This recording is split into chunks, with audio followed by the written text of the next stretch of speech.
switch after a little bit to talk about this. Okay guys, hey, welcome back to Mrs. Nicol's at-home biology classroom. This is going to be a video for Monday, May 4th. And I'm going to go over the notes from section 13-3 and 13-4. So if you don't already have the notes in front of you that you can see them, pause the video, grab the notes. I'm going to talk you guys through it and then get right back to me. Okay, so section 13-3 deals with energy in ecosystems. All organisms, all living things are either considered producers or consumers. They either can make their own food, which means they're a producer, or they can't make their own food, which means they're a consumer. Another word for producers is an autotroph. Auto is a prefix in Latin that means self, and then troph is the suffix, means either eating or feeding. So an autotroph is a self-feeder. In other words, they can make their own food. That's going to be all plants, okay? It's also going to be a very small number of bacteria that can make their own food. If they can, they're going to do it through a process called chemosynthesis. This is similar to photosynthesis, but instead of using sunlight to turn it into carbohydrates for food, they're going to use chemicals in their environment and turn those into carbohydrates.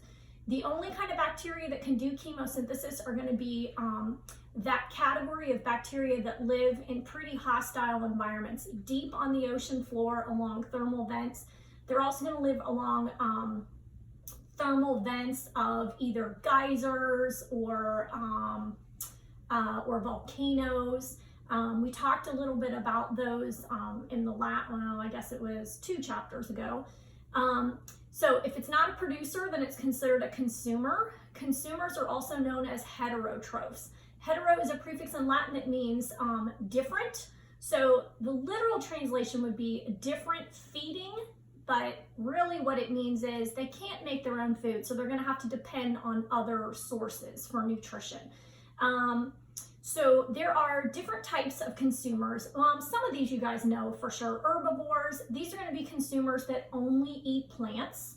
An example of an herbivore would be like a rabbit. They are plant eaters. Even if you've got a pet rabbit and you're feeding it little pellets, those pellets are plant-based material. Carnivores, of course, these are going to be the meat eaters. Carnivore would be something like a lion or a tiger. An omnivore is going to be an organism that eats a mixture of meat and plant-based materials. So like humans are considered omnivores. Each of these is based on the types of teeth that they have and the amounts of those teeth.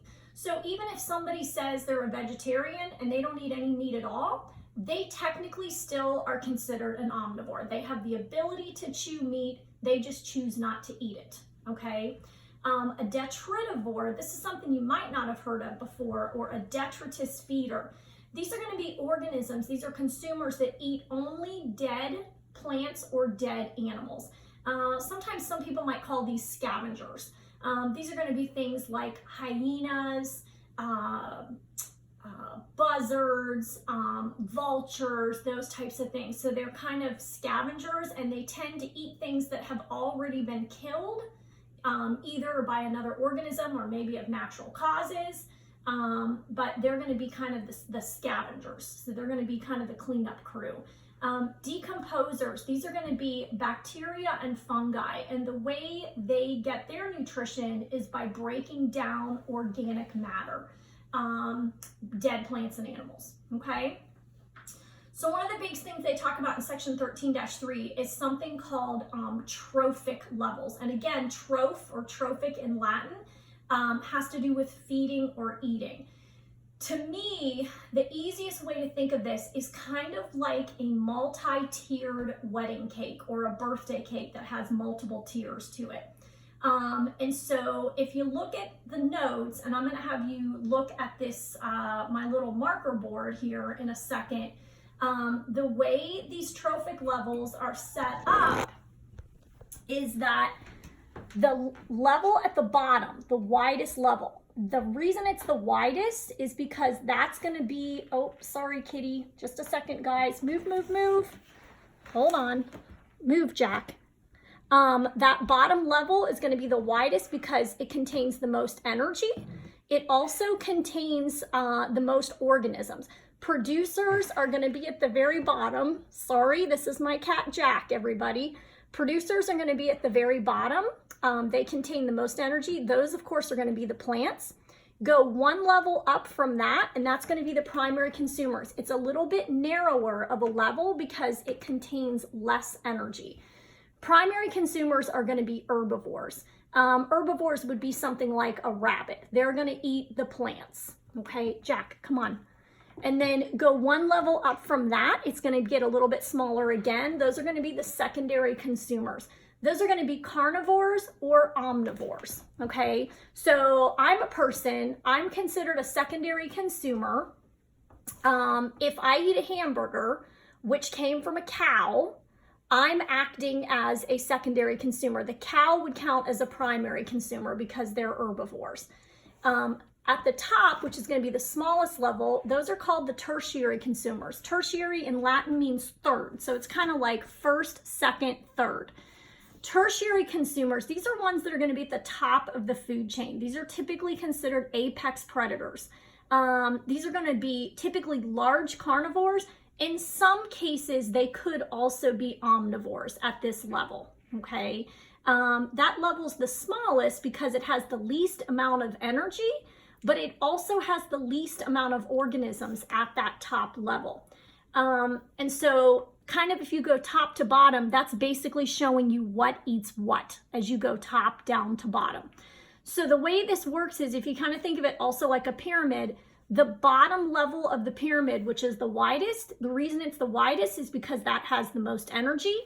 At the very top, it's going to be the narrowest because it has the least amount of energy, okay? So for section 13-4, this is talking about food chains and food webs. You guys have been dealing with food chains since about 2nd grade. This is nothing new. Food chains show the transfer of energy from one trophic level to the next. And so if you follow the words and the arrows, it's not telling you what eats what, but it is showing you the transfer of energy. So if you look at the example I gave you in the notes, which says grass to mouse to snake to hawk, it doesn't mean that the grass eats the mouse, and it doesn't mean that the mouse eats the snake. What it means is when the mouse eats the grass, the energy from the grass goes to the mouse.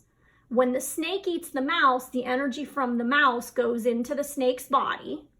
And then when the hawk eats the snake, the hawk will get the energy from the snake's body when it eats it, okay?